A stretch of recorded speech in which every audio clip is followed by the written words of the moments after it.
Money isn't always the golden, the golden ticket to get out of, to even get your mind out of poverty.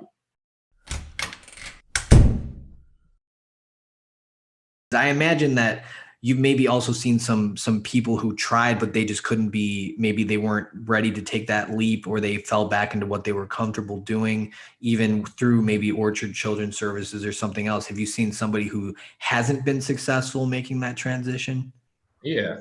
I mean, like I said, it's not everybody takes that step when they're ready.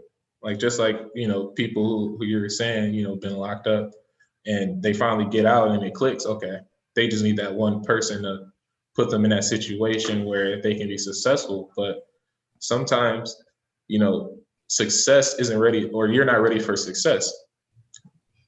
That's just like if you were to take, like you were saying, somebody who's been in poverty or somebody who's been living a certain way and try to tell them, that's like somebody who eats meat and you try to make them vegan, like right off the bat. And you're telling them all these good things that it does for your body, and they try for a day or two. And then, eventually they're like, I'm gonna go back to, how it was, until they're ready. And then, it might not be that they're not ready, but they might have just been exposed to too much at once and they need to take it in their consumption.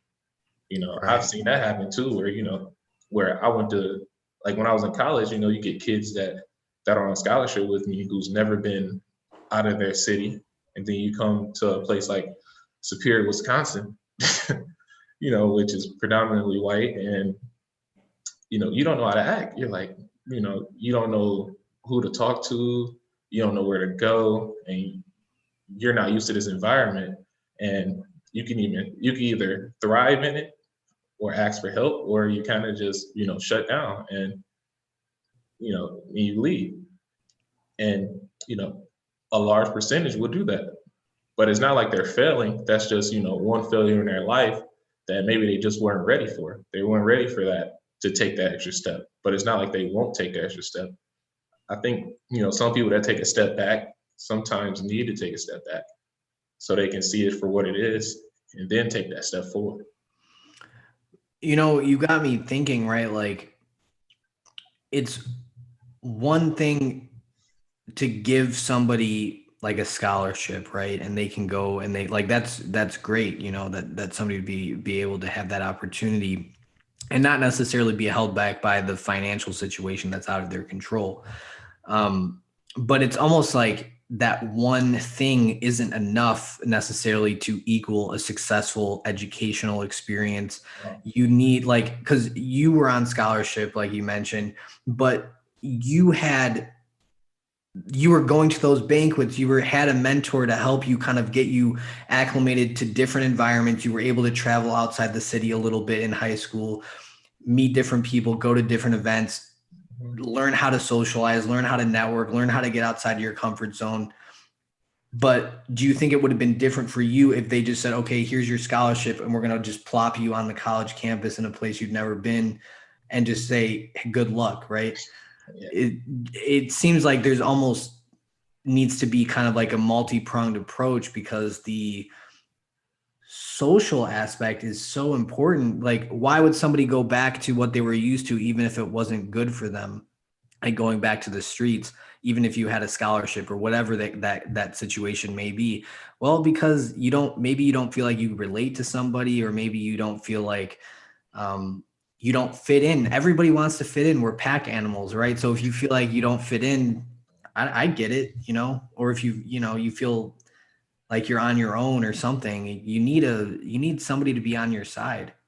Yeah. And that's something that I always, like, even when I was in college, I tried to address with the university. And we made various programs for when I was there, to when kids come in from, impoverished areas, that we would put them with mentors that are from areas that they're from, that can show them around if they need help, just to have that person to be able to lean on. But like you said, that's something that I think a lot of people think, that just because you throw money at a situation, money isn't always the golden, the golden ticket to get out of, to even get your mind out of poverty. That's another thing. You go to a different environment. The main thing I look at is comfortability. A lot of people aren't comfortable. For me, I got put in so many uncomfortable situations that I had to kind of get out of my mode, I guess, in a way. And I'm an introvert. Like, even doing this interview, I'm still like, still nervous doing it. But Well, hopefully you're sort of comfortable by now. I mean, I'm at ease. I feel comfortable talking to you. Hopefully, we make it a hospitable environment for you, nonetheless. oh no, I feel it's not you. It's just me in general. Like, I'm an introvert and I'm an introvert, and Clubhouse, I think, is one of those places where an introvert can actually speak and everything because they're not on camera. I'm so used to being in front of people that I'm always like, I always freeze up.